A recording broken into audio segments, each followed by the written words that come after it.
before I forget. Methods of developing cap rates. I'll tell them later. We can have a market-derived overall capitalization rate. Property A sold for $125,000. Has a total net operating income of $15,000. So our solution would be take the 15,000 back to our little herb triangle, divided by the $100 value. So we get a 12% what? Overall rate. Overall cap rate of the whole property, right? That's pretty simple. That's our basic herb formula. Now we get into the Bannon investment methods. These y'all will overcomplicate these, so just take a deep breath. In and out, okay? Bannon investment methods for the land and the building. Property is separated into two physical components of land and building. Rates that apply to each. Assuming the land represents 20% of the overall value, the discount rate of the land is 8%. And there's a 5% recapture rate for our wasting assets. The calculation would look like this, wouldn't it? If you said our land was 20% of the value, didn't we? And we said our land rate was 8%. So our building is 80% of the value. So we have the 8% plus the 5% recapture for 13% on the building. And so we multiply these out and add together, our overall rate then is going to be 12%. That's pretty straightforward. It's just the way it words sometimes it confuses us, right? But if it tells us some clear factors, like this question says, the land represents 20% of the value, and the discount rate is 8%, and the recapture is 5. What's the overall rate calculation? So we know that the land is 20 times the 8. The building is 80 times the 8 plus the 5, or 13%. That makes sense? It's pretty straightforward. But then we'll get those mortgage ones in there in a minute, and equity in there in a minute, and it's going to make it a little more cloudy. But if you just read this question, it's very simple. 20% land, 8% rate. So that we know if the land is 20, the building's got to be what? 80. We know the land rate's 8, the recapture's 5, the building rate's got to be what? 13. That make sense? A good chance we'll have to, Huh? good chances we'll have to calculate both of those Yes. rates. Yes. These should be fairly simple to you. And we'll get it, even back to the herb question. Income's 15,000, the building sold for 125. That should be a pretty simple question. This should be a simple question. Now we're going to move into something that may not be quite as simple. We're talking about mortgage and equity methods. Property is separated into financial components of mortgage and equity. Lenders have return requirements on loans, just as investors have. The bank's got to make money. The investor's got to make money. These components can be used to develop overall rates. Mortgages have a stated interest rate to the consumer, but it's not the actual return to the mortgage company or bank. The mortgage capitalization rate is also called the mortgage constant, and is used in this calculation. If it gives you a mortgage, it'll give you a mortgage constant if it needs one, okay? The mortgage constant is the amount to amortize or pay the loan off. It is calculated by adding 1 year's mortgage payments and dividing it by the total amount of the loan. This is the annual return to the investor. Do not use a mortgage interest rate in this calculation. Here's an example. Properties may have multiple mortgages, and all must be considered in the calculation. It's not unusual for a commercial loan to have what? A first lien and a second lien. And there's a chance the guy puts some money in the pot too, right? It could be 100% financing if they're really strong. It'd be really stout nowadays to do that, okay? There's going to be some mortgage money, some secondary mortgage money, and there's going to be equity placed in the pot, both, okay? So this example here, if mortgage number 1 is a 60% loan, and the rate is this 0.088667, it will always give you these numbers here. You don't have to calculate any mortgage constant, okay? It'll give you the mortgage constant or the mortgage rate, It'll okay? give the rates, okay. This is going to be 0.052. Mortgage number 2 is 15%, and the mortgage constant rate is 0.161113. See, the second lien is generally a little higher than the first lien. It's at greater risk, isn't it? And yet our investor, or our equity, we're expecting a pretty good return on our money, aren't we? We're signing 2 mortgages and putting cash in the pot, we're expecting a pretty good return, aren't we?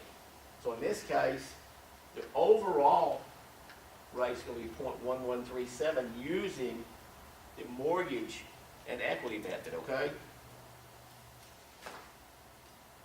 Does that make sense? It'll generally give you all those factors, and you just gotta say, it'll say, one mortgage is 60%, one mortgage is 15%, but you gotta figure out the equity portion, you follow me? Or I could say the equity's 25, first mortgage is 60, you gotta figure out the second mortgage. It's just a math, that'd be 100%. But it's gonna give you all of the rates? Huh? It's gonna give you all of the rates? It'll give you rates, yes.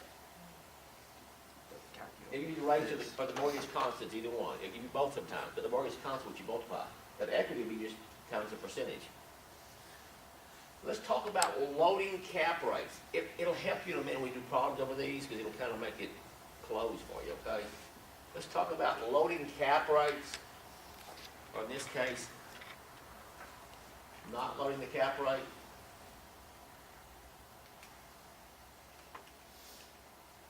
I'm not gonna take all the credit for this, okay? Here we go. Not loading the cap rate. Adding the tax rate to the cap rate is referred to as loading the cap rate. If taxes are deducted as a part of the expenses in the operating statement, the cap rate will not be loaded. So if they show an expense item for taxes, you're not gonna load the tax rate, okay? It's already included in the expenses. Don't let them double dip you. So should that be the taxes that they paid you? It could be, but what you may have though, it'll give you, instead of these problems, it'll give you the taxes paid and the mortgage rate both, but you gotta know not to load it if it's already paid, okay? Now loading the cap rate,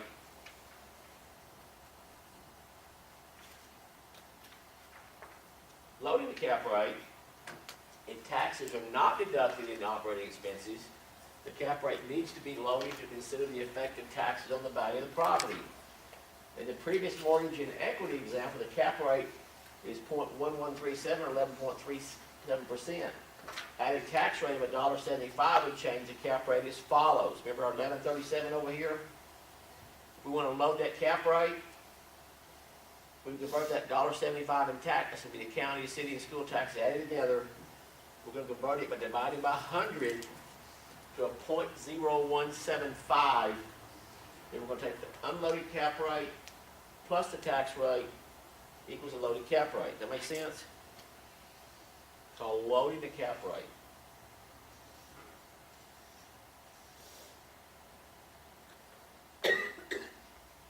Let's talk about some multipliers. Sometimes it's easier to add the cap rate and the tax rate together, then convert to a decimal. Use this cap rate is expressed as a percentage. Tax rates are dollars per 100, also a percentage. A tax rate of $1.75 is the same as 1.75%. So adding 11.37%, and 1.75% as whole numbers, then move the decimal place.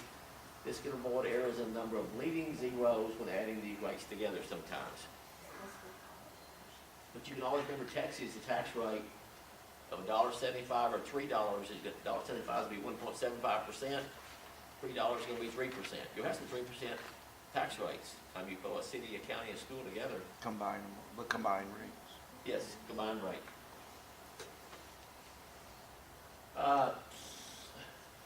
Rent and income multipliers. Rent and income multipliers are useful tools when appraising small commercial and residential properties. We use some level of income that we developed in a direct capitalization method to retain an NOI. Notice that the formula stops at the effective gross income. Whenever NOI is known, the appraiser will always use direct capitalization. Our yield capitalization, when using multipliers, always use the same level of income against the appropriate multiplier. We're not going to use apartments for hotels, or hotels for apartments, or any type of small business for a large business.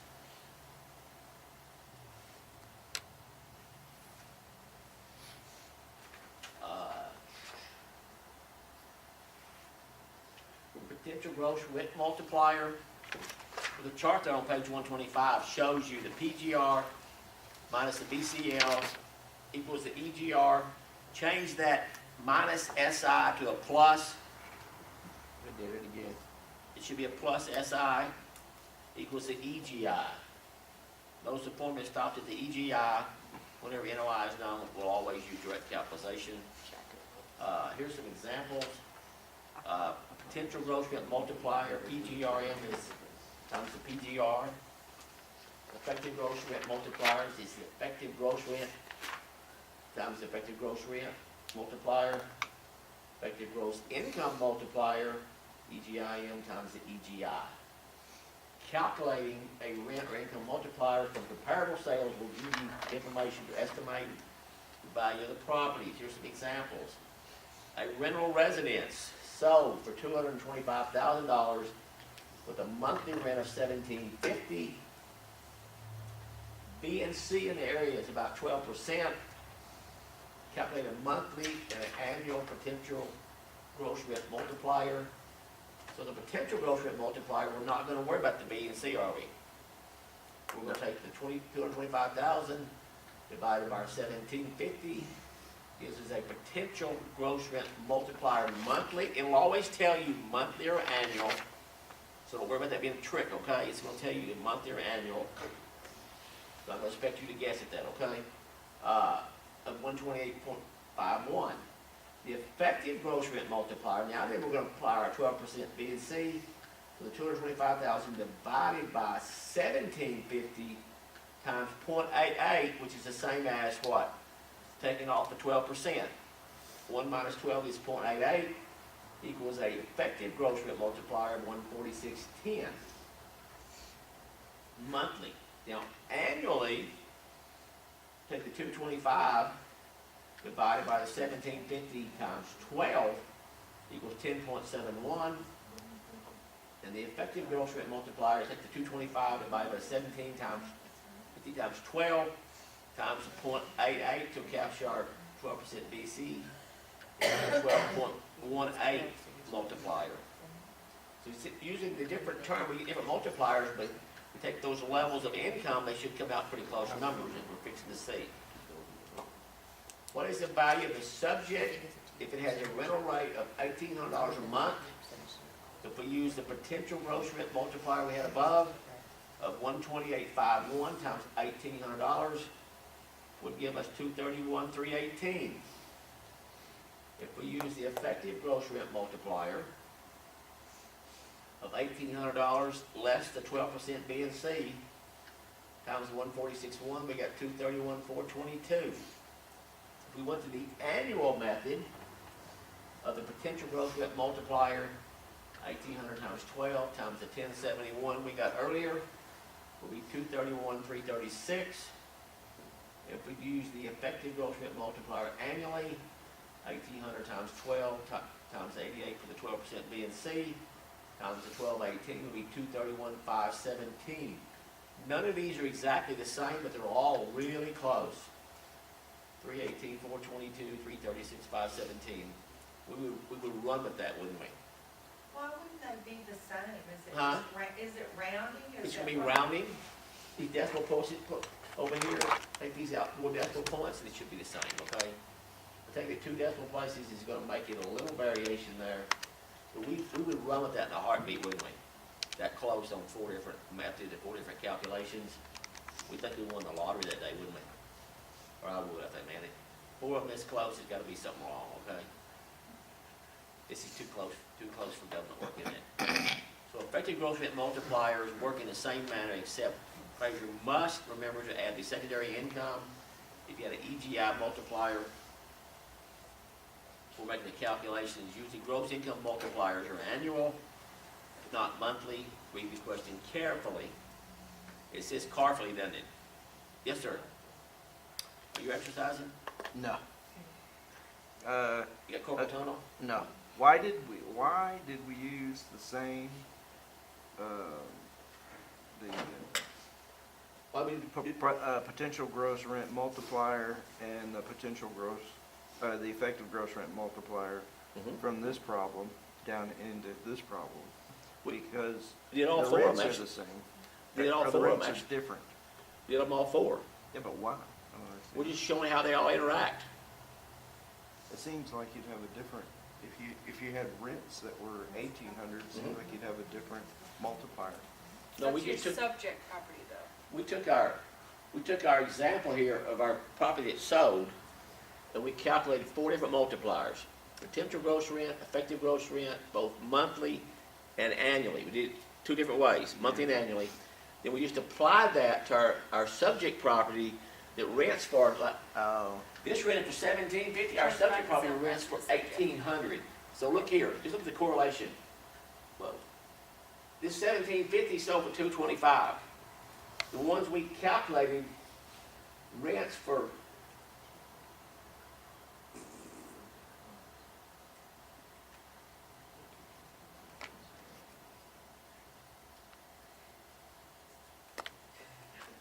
There we go. I'm way ahead now. I'm not even touching the button, it's running, man. It's my electricity in my body, I can't figure it. Let's try it again. Here we go.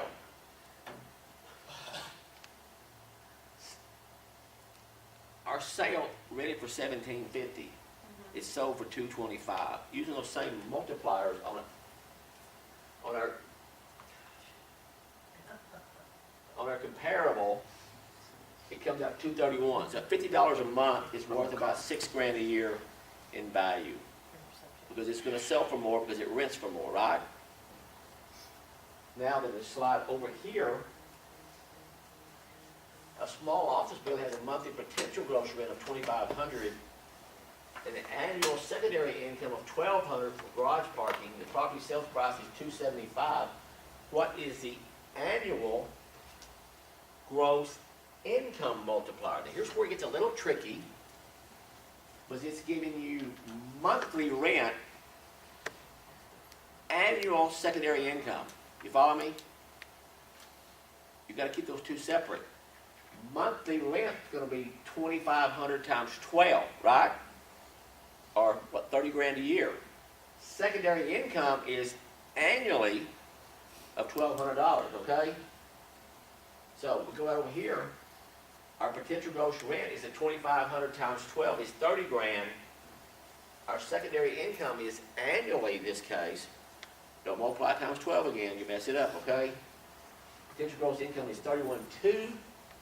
Sales price is $275 divided by $31,200 gives us an 8.81 potential gross income multiplier. You follow that one? Does that make sense?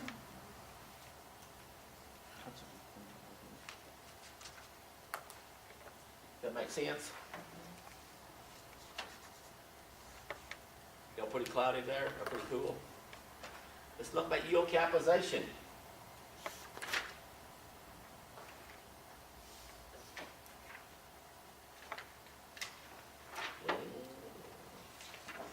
Oh, it gives us a subject property.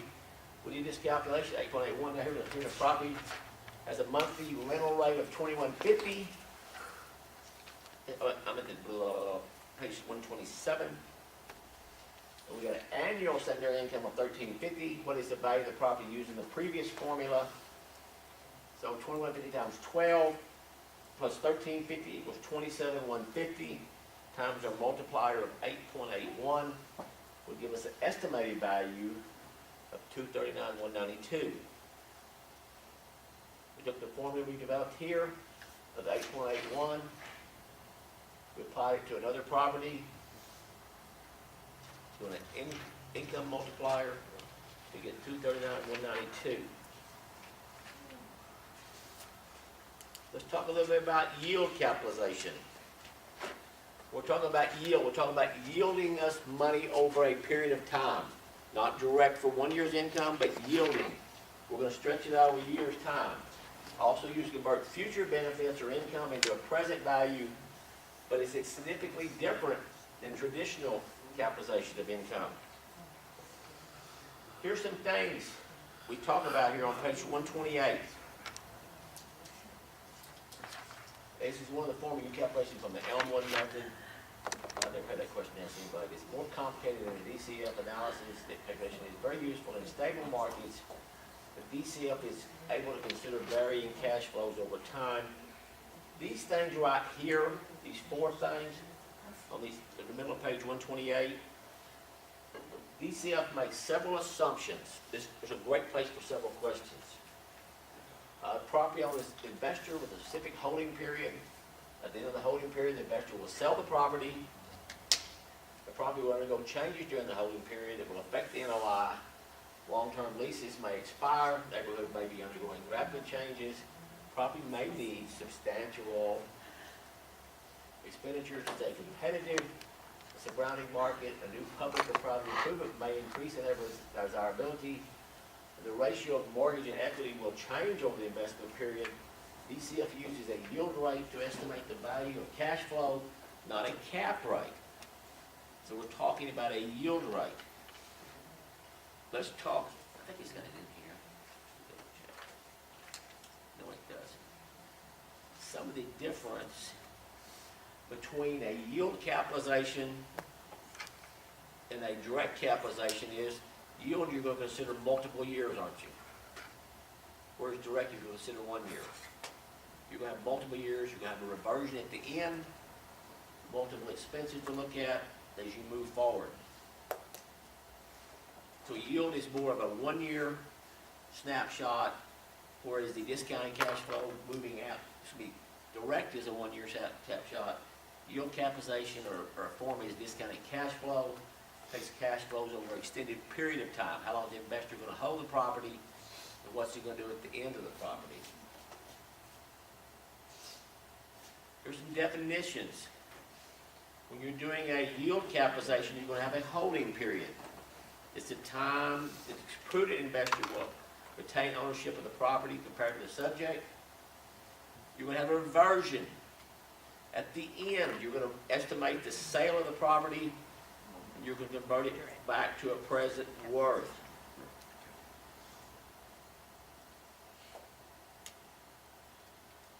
Here's the steps to the DCF. These are great questions to think about. We're going to estimate the length of the holding period by the typical investor. We're going to estimate the NOI for each period in the cycle. The holding period. We're going to determine the proper yield rate. Yield rates are comprised of a discount rate and the investor's expected return on the investment. We're going to select the cap rate for the reversion at the end. In other words, the sale of the property at the end of the holding period. Determine the typical marketing and closing costs associated with that selling the investment. Each year's estimated future NOI must be reverted to the subject net present worth using a present worth dollar factor. This is a table.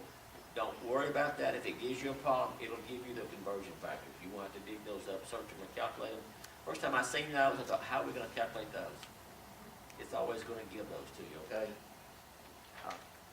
Then number 6, use the last year's NOI to calculate the estimated sales price at the end of the investment using a cap rate. Revert this future value into a present value. Deduct the cost of sale from the estimated sales price. You will total all these discounted income streams to estimate the total present value of the subject.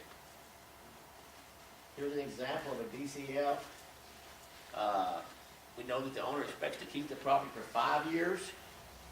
And we know that a reversion is expected at the end of the holding period. The yield rate is 14%. The cap rate is 8%. The cost of sale is 10%. Following is a list of the irregular income streams for each year of the holding period. So in year 1, we know their income stream is going to be $75,696. Year 2, we know it's going to be $84,885. Year 3 is $62,780. Year 4 is $79,987. And year 5 is $92,060. So our next step is to do what? Revert the owner in the holding period. Do this be capitalized the 5th year's NOI by direct capitalization using a rate of 8% and cost of sale of 10%. It'll look something like this. The reversion, we don't, if that 5th year, it sells for the income of 926. We divide it by a cap rate of 8%, so we can sell that thing at the end for $1,157,500. We're gonna take out 10% of the cost of the sale, so our estimated net sale at the end is gonna be $1,041,750 by selling this property. On page 130, there's a chart there showing you how the income stream flows back. Year 1 is $75,000, and future income is worth $70,000 today. Year 2, that $84,000 in income is worth $72,000 today. Year 3, that $62,000 is going to be worth $49,000. Year 4, that $79,000 is going to be worth $58,000. Year 5, that $92,000 is going to be worth $63,000, and then that reversion or sale of the property is going to be worth $709,000. If you're selling something, the future income is not going to be worth 100%. That makes sense? Because you couldn't sell it to the guy. If you're going to get all 5 years' profits in your pocket when you leave at the sale, there's no anticipation for him to make any money, is there? No. So he's anticipating that part of this money being income to his pocketbook, isn't it? There it is. Couldn't find it. It is there. It is there. Thank you. There's a picture of the chart I was talking about. I wasn't seeing it yet, but it said turn the page. My clicker could have fast forwarded. I'd be better off doing it. Here's some things to know and understand about the basic factors that influence values and how they influence cap rates. Conversion of debt to equity. A yield rate considers conversion of debt to equity over a property's holding period, but a cap rate only uses 1 year's income. A yield rate is a period of income to the future, whereas a cap rate is a 1 year's income. Anticipated depreciation, cap rates and yield rates account for different types of depreciation. A cap rate accounts for depreciation of wasted assets by including the recapture component. It does not account for anticipated declines in property value or increases in property value. A yield rate does not include a component for recapture, but does account for changes in property value over time in the holding period and also in the reversion. Non-liquidity, both yield and cap rates account for non-liquidity. Non-liquidity factor makes up part of the return rate, which is part of both the cap rate and the yield rate. Risk makes up part of the return rate. A return rates are part of the yield rates and cap rates. There's always risk involved in investment in there. Length of a holding period. One of the difference between yield capitalization and direct capitalization, there's a holding period involved. People are going to hold this property for a while, or anticipate holding for a while. Ratio of wasting to non-wasting assets, the recapture rate included in the overall cap rate. Recapture rate of the investment is a reversion of the sale of the property when using yield rates. Now that you have some, the recapture short-lived items, assets has no influence to either yield rate or cap rate. Recapture of short-lived items is in the reserve replacement in the operating expenses itself. Look on page 132. And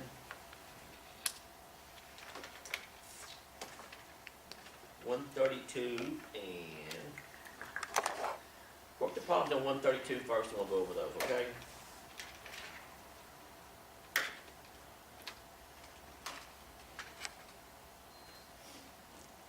That's your triangle, okay?